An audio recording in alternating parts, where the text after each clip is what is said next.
బెంగాల్లో మొన్నటిదాకా ఒక వెలుగు వెలిగిన జనాలందరినీ గడగడలాడించిన ఒక పెద్ద సామ్రాజ్యం అండి ఇప్పుడు కళ్ళ ముందే ఎలా కుప్ప కూలిపోతుందో. పాపం పండితే పబ్లిక్ రియాక్షన్ ఎంత భయంకరంగా ఉంటుందో ఈరోజు మనం పక్క డేటాతో ఎక్కడా సోది లేకుండా చాలా క్లియర్గా మాట్లాడుకుందాం. అసలు మ్యాటర్ ఏంటంటే, బెంగాల్లో ముఖ్యమంత్రి మమతా బెనర్జీ, ఆమె మేనల్లుడు అభిషేక్ బెనర్జీ, వీళ్ళిద్దరిని అక్కడ ముద్దుగా షీషి బాయిపో అంటారు. అంటే అత్త అల్లుడు అనమాట. ఈ అత్త అల్లుళ్ళు మొన్నటి దాకా చేసిన డ్రామాలు అన్నీ ఇన్ని కావండి. కానీ ఇప్పుడు సీను పూర్తిగా రివర్స్ అయిపోయింది. సాక్షాత్తు ఆ మేనల్లుడు అభిషేక్ బెనర్జీకి నడి రోడ్డు మీద పబ్లిక్ చేతిలో, అది కూడా అండి ముఖ్యంగా మహిళల చేతిలో జరిగిన సత్కారం చూస్తే రాజకీయాల్లో ఎవరికి కూడా శాశ్వతం కాదు అనే నిజం ఇట్టే అర్థమైపోతుంది. అసలు ఏం జరిగిందంటే, అభిషేక్ బెనర్జీ మీద నడి రోడ్డు మీద పబ్లిక్ అటాక్ జరిగిందనమాట. ఒకప్పుడు అతన్ని చూస్తేనే భయపడి పక్కకి తప్పుకునే జనాలు ఏకంగా అతను నడి రోడ్డు మీద చితకబాదారు. ఈ దెబ్బకి అత్త అల్లుళ్ళు ఇద్దరు మైండ్ పని చేయక ఇది ఖచ్చితంగా బీజేపీ వాళ్ళే చేయించారు, వాళ్ళ కుట్రే అని ఎప్పట్లాగే వాళ్ళు రెగ్యులర్ రొటీన్ డ్రామా మొదలుపెట్టారు. అప్పట్లో కొంతమంది మీడియా వాళ్ళు కూడా ఏమనుకున్నారంటే, అభిషేక్ బెనర్జీ మీద జనాలకు సింపతి పోయింది, ఎలక్షన్స్లో దెబ్బతిన్నారు కదా, బహుశా ఈ సింపతి మళ్ళీ తెచ్చుకోవడానికి వాడికి వాడే సొంతంగా తమ మనుషులతో అటాక్ చేయించుకుని ఉంటాడేమో, ఇది ఒక సెల్ఫ్ స్పాన్సర్డ్ డ్రామా ఏమో అని ఒక పెద్ద ఎత్తున చర్చలు కూడా నడిచాయి. కానీ అండి, గ్రౌండ్ లెవెల్లో పోలీసుల నుంచి, అడ్మినిస్ట్రేషన్లో ఉన్న ఇంటెలిజెన్స్ సోర్సెస్ నుంచి అసలు వాస్తవాలు లాగితే బయటికి బయటపడ్డ నిజం ఏంటంటే, ఇది ఎవరో ప్లాన్ చేసిన అటాక్ అయితే కాదు, ఎవరో వెనక ఉండి నడిపించిన కుట్ర అంతకన్నా కూడా కాదు.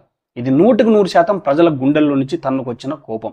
వాళ్ళు స్వచ్ఛందంగా ఏ నాయకుడికి పిలుపు లేకుండా వాళ్ళంతటా వాళ్ళే రోడ్డెక్కి చేసిన దాడిది. మీకు తెలుసా అండి, ఈ దాడిని ముందుండి నడిపించింది మగాళ్ళు కూడా కాదు, పక్కాగా మహిళలు. విజువల్స్లో మీరు చూస్తే క్లియర్గా అర్థమవుతుంది. ఆడవాళ్ళు చేతుల్లో కోడిగుడ్లు పట్టుకొని మరీ అతనికి బ్రహ్మరథనం పట్టారు. గుడ్లతో కొట్టి, చొక్కాలు పట్టుకుని లాగి, పిడిగుద్దులు గుద్ది వాళ్ళ కోపాన్ని మొత్తం తీర్చుకున్నారండి. ఇదంతా జరిగిన తర్వాత వీళ్ళు చేసిన హాస్పిటల్ డ్రామా అంతా ఇంత కాదండి.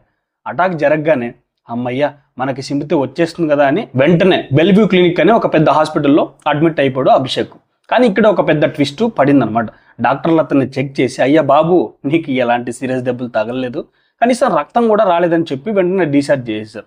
ఎప్పుడైతే డాక్టర్లు అలా చెప్పారో వీళ్ళకు దిమ్మ తిరిగిపోయింది. వెంటనే ఇంకో డ్రామా మొదలుపెట్టి, లేదు లేదు మేము ఇక్కడ నుంచి వేరే హాస్పిటల్కి వెళ్తాము, వీళ్ళు సరిగ్గా చెప్పట్లేదని కవర్ చేసే ప్రయత్నం చేశారండి. కానీ ఇప్పుడున్న పరిస్థితుల్లో ఏ డాక్టర్ అయినా తప్పుడు రిపోర్ట్ ఇస్తాడా? పబ్లిక్ని చూసి భయపడి ఎవరు అలాంటి తప్పుడు పనులు చేయడానికి ముందు కూడా రాలేదండి. ఇప్పుడు మీరు ఇంకో లాజిక్ పట్టుకోవాలి. ఇక్కడ బెంగాల్లో ఒకప్పుడు పోలీస్ అధికారులు పార్టీకి తొత్తులుగా పనిచేసేవారు కదా, మరి ఇప్పుడు ఎందుకు హాస్పిటల్లో వాళ్ళని బెదిరించి తప్పుడు కేసు పెట్టలేకపోయారని మీకు డౌట్ కూడా రావచ్చండి. దానికి కారణం ఎవరండి? సువేందు అధికారి. ఆయన పోలీస్ అధికారులకు, అడ్మినిస్ట్రేషన్ వాళ్ళకి చాలా క్లియర్గా ఒక వార్నింగ్ కూడా ఇచ్చాడు. అదేంటంటే, ఎవరైనా సరే చివరికి మంత్రులు ఫోన్ చేసినా ఫలానా పని చేయండి అని చెప్పినా మీరు గుడ్డిగా వినొద్దండి వాళ్ళ గురించి. మీకు ఏ చిన్న అనుమానం వచ్చినా కూడా, సార్ నాకు రాతపూర్వకంగా రిటర్న్ ఆర్డర్ ఇవ్వండి అని అడగండి. ఎవరు ఏమి అనరు, ఎందుకంటే మనం చట్టానికి వ్యతిరేకంగా వెళ్లాల్సిన అవసరమే లేదని ఆయన చాలా ధైర్యంగా చెప్పారంటండి. మన దేశంలో ఏ రాష్ట్రంలో అయినా చూసుకోండి, అధికారులకి ఇంతలా బ్యాకప్ ఇచ్చి మీరు చట్ట ప్రకారమే పని చేయండి అని చెప్పే నాయకులు చాలా అరుదుగా కనిపిస్తారు. అలాంటి బ్యాకప్ దొరకడంతో అధికారుల్లో ఒక ధైర్యం వచ్చింది. అందుకే ఇప్పుడు హాస్పిటల్లో డాక్టర్లు కూడా నిజం చెప్పేశారు. ఎప్పుడైతే మెడికల్ రిపోర్ట్లో దెబ్బలు తగలలేదని వచ్చిందో, పోలీసులకు కూడా 323 సెక్షన్ కింద కేసు నమోదు చేసే అవకాశం లేకుండా పోయింది. ఒక అగ్నిజిబుల్ అఫెన్స్ కావాలంటే కనీసం ఎముకలు విరగడమో, రక్తం కారడమో జరగాలి. కానీ ఇక్కడ జస్ట్ తోపులాట, గుడ్లతో కొట్టడం జరిగింది కాబట్టి పెద్ద కేసులేమీ నమోదు కాలేదు. ఇక అసలు ఈ దెబ్బలు ఎందుకు పడ్డాయో, పబ్లిక్ ఎందుకు అంతలా రెచ్చిపోయారో తెలుసుకోవాలంటే మనం ఒక ఫ్లాష్ బ్యాక్లోకి వెళ్ళాలండి. బెంగాల్లో ఎప్పుడు డీజే అనే పదం చాలా పాపులర్ అయిపోయింది. డీజే అంటే మన దగ్గర పెళ్ళిళ్ళలో వాయించే డీజే కాదు బస్సు. బెంగాల్లో డిమ్ అంటే కోడిగుడ్డు, జూతో అంటే చెప్పు అనమాట. ఈ రెండు పదాలు మొదటి అక్షరాలు కలిపితే డీజే అని ఫిక్స్ చేశారు పబ్లిక్. అసలు ఈ డీజే గోల ఏంటంటే, ఎలక్షన్స్ టైంలో అభిషేక్ బెనర్జీ పబ్లిక్ మీటింగ్స్లో మాట్లాడుతూ చాలా అహంకారంతో ఒక డైలాగ్ పేల్చాడు. ఏమని? ఎవరైతే తనకి ఎదురు తిరుగుతారో, ఎవరైతే బీజేపీకి సపోర్ట్ చేస్తారో వాళ్ళకి నేను రవీంద్ర సంగీతం వినిపిస్తాను, ఒక డీజే వాయిస్తానని చాలా ఓపెన్గా వార్నింగ్ ఇచ్చాడు. అంటే నేను వాళ్ళని బజార్లో పెట్టి కొట్టిస్తాను దాని అర్థం అండి. సాక్షాత్తు దేశ హోంమంత్రి అమిత్ షాకే ఓపెన్గా ఛాలెంజ్ చేసిన చరిత్ర అతనిది. ఇప్పుడు జనాలు ఏమంటున్నారంటే, నువ్వు మాకు డీజే వాయిస్తా అన్నావు కదా, ఇప్పుడు ఆ డీజే అంటే డిమ్ము మరియు జూతో, గుడ్లు చెప్పులతో నీకు వాయిస్తాం రా అని పబ్లిక్ ఆ డైలాగ్ని వాడికి రిటర్న్గా గిఫ్ట్ ఇచ్చేసారనమాట. ఇంకా క్లియర్గా చెప్పాలంటే, హుగ్లీ జిల్లాలో గోఘాటు, ఖానాకులు, ఆరాంబాగు, పురుసురా అని ఒక 4 నియోజకవర్గాలు ఉన్నాయండి. 2021లో అక్కడ జనాలంతా బీజేపీకి ఓటేశారు. ఇప్పుడు ఈ మొన్న జరిగిన ఎలక్షన్స్లో ఆ జిల్లాల్లో ఉన్న 18 స్థానాలకు గాను ఏకంగా 16 స్థానాలు బీజేపీ గెలుచుకుంది. ఆ ఎలక్షన్స్కి ముందు అభిషేక్ బెనర్జీ ఆ ప్రాంతానికి వెళ్ళి వాళ్ళకి ఎంత పచ్చిగా వార్నింగ్ ఇచ్చాడంటే, పోయినసారి మీరు బీజేపీకి ఓటేశారు కదా, మా అత్త మమతా బెనర్జీ చాలా ఉదారంగా మిమ్మల్ని క్షమించి వదిలేసింది. కానీ నేను మా అత్తలాగా పిచ్చోని కాదు, ఈసారి మీ సంగతి నేను పర్సనల్గా దగ్గరుండి మరి చూసుకుంటానని నడ్డి రోడ్డు మీద నిలబడి వార్నింగ్ ఇచ్చాడండి. మన దేశ రాజకీయాల్లో ఒకప్పుడు బీహార్లో ఈ లూలు ప్రసాద్ యాదవ్ లాంటి లేదా షహాబుద్దీన్ లాంటి భయంకరమైన రౌడీలు కూడా ఎప్పుడు ఇంత ఓపెన్గా మైక్ పట్టుకొని పబ్లిక్ని బెదిరించలేదు. ఏదైనా ఉంటే తెర వెనుక చేసేవాళ్ళు. కానీ వీడు ఏకంగా స్టేజ్ మీద నిలబడి ఎవడైతే నా మీద నామినేషన్ వేస్తాడో వాడికి డీజే మోగిస్తానని విర్రవీగాడు. ఇప్పుడు సీన్ కట్ చేస్తే వాడికే పబ్లిక్ బరాబరా డీజే మోగించారు.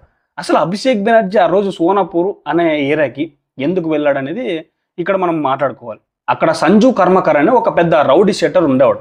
వాడు ఎలాంటి వాడంటే ఆ ఏరియాలో పెద్ద తోలాబాజ్ అంటే మీకు ఎలా చెప్పాలి, బెంగాల్లో సెటిల్మెంట్లు దౌర్జన్యాలు చేసి డబ్బులు వసూలు చేసేవాడు అనమాట. ఆ సంజు కర్మకర్ దెబ్బకి ఆ ఏరియాలో జనాలు ఏళ్ల తరబడి నరకం అనిపించారు. వాడి అరచకలు భరించలేక ఈ నెల 4వ తారీఖున పబ్లిక్ అందరూ ఏకమైండి ఆ రౌడీ షీటర్ని పట్టుకొని నడి రోడ్డు మీద చితకబది చంపేశారండి. జనాలు అంత కసిగా ఆ రౌడీని చంపేస్తే ఈ అభిషేక్ బెనర్జీ మాత్రం జనాల సైకాలజీ అర్థం చేసుకోకుండా తన పార్టీకి చెందిన ఆ రౌడీ మీద సానుభూతి చూపించడానికి అక్కడికి వెళ్ళాడు. తనకి పాత రోజుల్లాగే ఫుల్ క్రేజ్ ఉంది, తను వెళ్తే జనాలు భయపడి దండలు పెడతారనే ఒక అహంకారంతో కనీసం పోలీసులకు కూడా ఇన్ఫర్మేషన్ ఇవ్వకుండా తన స్నేహితులతో కలిసి ఒక రేంజ్లో స్నాగ్తో అక్కడికి ఎంట్రీ ఇచ్చాడు. అక్కడ జనాలు అప్పటికే వీళ్ళ పార్టీ వాళ్ళు చేసిన అరాచకాలకి మండిపోయి ఉన్నారండి. ఇంకేముంది, అభిషేక్ రావడం చూడగానే వాళ్ళ కోపం కట్టలు ఎంచుకుంది. పోలీసులు సెక్యూరిటీ లేకపోవడంతో డైరెక్ట్గా గుడ్లు చెప్పులు తీసుకుని వాడి మీద దాడికి దిగారు. ఈ సీన్ చూస్తుంటే నాకు పాత రోజులు గుర్తొస్తున్నాయి. ఒకప్పుడు ఇదే అభిషేక్ బెనర్జీ వాళ్ళ పార్టీకి చెందిన దేవాశీష్ అనే ఒక మామూలు కార్యకర్త ఒక మీటింగ్లో చెంపదెబ్బ కొట్టాడండి. అప్పట్లో అది పెద్ద సెన్సేషన్. కానీ కొద్ది రోజులకి ఆ దేవాశీష్ దారుణంగా హత్యకు గురయ్యాడు. కనీసం దాని మీద ఒక చిన్న ఎంక్వైరీ కూడా జరగలేదు. ఆ రేంజ్లో వీళ్ళ వ్యవస్థ ఉండేది. ఎవరైనా వీళ్ళని ఎదిరిస్తే ప్రాణాలు కలిసిపోయి. ఇప్పుడు రాష్ట్రంలో పరిస్థితులు మారుతున్నాయి కాబట్టి ఆ పాత దేవాశీష్ మర్డర్ కేసును కూడా బయటికి తీసి ఎంక్వైరీ చేయాలని పబ్లిక్ బాగా డిమాండ్ చేస్తున్నారు. వీళ్ళ పార్టీలో ఉన్న జహాంగీరు, షౌకత్ ముల్లా లాంటి భయంకరమైన రౌడీలు ఇప్పుడు పబ్లిక్ భయానికి ఎక్కడికి పారిపోయారో ఏ కలుగులో దాక్కున్నారో కూడా ఎవ్వరికి తెలియని పరిస్థితి. మీకు ఇంకో విషయం చెప్పాలండి, గతంలో యూట్యూబర్లు కానీ ఎవరైనా సాధారణ పౌరులు కానీ వీళ్ళకి వ్యతిరేకంగా ఒక చిన్న మాట మాట్లాడినా కూడా వెంటనే పోలీసుల నుంచి నోటీసులు వచ్చేవండి. మరీ ముఖ్యంగా కోల్కతా పోలీసు అయితే ఇళ్ల మీద పడి ఎత్తుకుపోయేవాళ్ళు. మన దేశంలో ఒకప్పుడు పశ్చిమ బెంగాల్ మరియు కర్ణాటక రాష్ట్రాల్లో సామాన్యుల మీద ప్రభుత్వానికి వ్యతిరేకంగా మాట్లాడే వాళ్ళ మీద కేసులు పెట్టడంలో ఈ పోలీసులు ముందుండేవాళ్ళండి. ఒక చిన్న యూట్యూబర్కి కేసు వస్తే వాళ్ళు లాయర్లకి ఫీజులు కట్టుకోలేక ఆ కోర్టుల చుట్టూ తిరగలేక జీవితాలు నాశనం అయిపోయాయి. కానీ ఇప్పుడు కర్ణాటకలో ప్రభుత్వం మారిపోయింది, బెంగాల్లో జనాలు తిరగబడుతున్నారు. అసలు పబ్లిక్ ఎందుకు వీళ్ళ మీద ఇంతలా పగబట్టారో ఒక చిన్న ఉదాహరణ చెప్తాను వినండి. వీళ్ళ పార్టీకి చెందిన రౌడీలు ఎంత దిగజారిపోయారంటే ఊర్లలో చిన్న చిన్న తోపుడు బండ్లు పెట్టుకుని బతికే వాళ్ళ దగ్గర నుంచి, సోనాగాచి లాంటి రెడ్ లైట్ ఏరియాలో అభాగ్యులుగా బతుకుతున్న వేషల దగ్గర నుంచి, చివరికంటే ట్రాన్స్జెండర్స్ ఇజ్రాయల్ దగ్గర నుంచి కూడా నెలవారీ మామూలు అంటే హప్తాలు వసూలు చేసే రేంజ్కి దిగజారిపోయారు. సమాజంలో ఏ ఒక్క వర్గాన్ని కూడా వీళ్ళు వదలలేదండి. అందరినీ పిప్పి చేసి పిండి చేశారు. అసలు పాపం ఒక సామాన్యుడు కడుపు మండితే వాడికి బతకడానికి వేరే దారి ఉన్నప్పుడు ఆటోమేటిక్గా వాడు ఏం చేస్తాడంటే ఒక ఆయుధం పట్టుకుంటాడు. సరిగ్గా బెంగాల్లో ఇప్పుడు అదే జరుగుతుంది. వాళ్ళ పడ్డ బాధకి ఆ కన్నీళ్ళకి ప్రతిరూపమే ఇప్పుడు వీళ్ళ మీద పడుతున్న గుడ్లు, ఆ చెప్పులు దాడులు అనమాట. ఒకప్పుడు రష్యాలో స్టాలిన్ లాంటి నియంత పోయినప్పుడు కూడా జనాలు ఇంతలా సంబరాలు చేసుకోలేదేమో. కానీ ఇప్పుడు ఈ అత్త అల్లుల పతనం చూసి బెంగాల్ జనాలు అంతకంటే ఎక్కువగా పండుగ చేసుకుంటూ ఉన్నారు. సో అభిషేక్ బెనర్జీకి ఇప్పుడున్న పరిస్థితుల్లో ఒకటే ఆప్షన్. సో తగిలిన చిన్న చిన్న దెబ్బలకి కట్లు కట్టించుకొని ఇంట్లో కూర్చొని సైలెంట్గా ఎలా బతకాలో ఆలోచించుకోవాలి. మళ్ళీ అహంకారంతో పబ్లిక్లోకి వెళ్తే ఈసారి గుడ్లు చెప్పులతో ఆగరండి. జనాలు ఏ రేంజ్లో డీజే మోగిస్తారో ఊహించడం కూడా కష్టమే. ఇదండి అసలు మ్యాటర్. ఎక్కడ కూడా ఎలాంటి కవరింగ్ లేకుండా వాస్తవాలు ఉన్నట్టుగా మాట్లాడుకున్నాం. జనాలతో పెట్టుకుంటే ఏ పార్టీకైనా ఎంతటి నాయకుడికైనా చివరికి మిగిలేది చెప్పులు దెబ్బలే అని బెంగాల్ పబ్లిక్ ఇండియా మొత్తానికి ఒక గట్టి మెసేజ్ ఇచ్చారు. So thank you for watching. జై హింద్.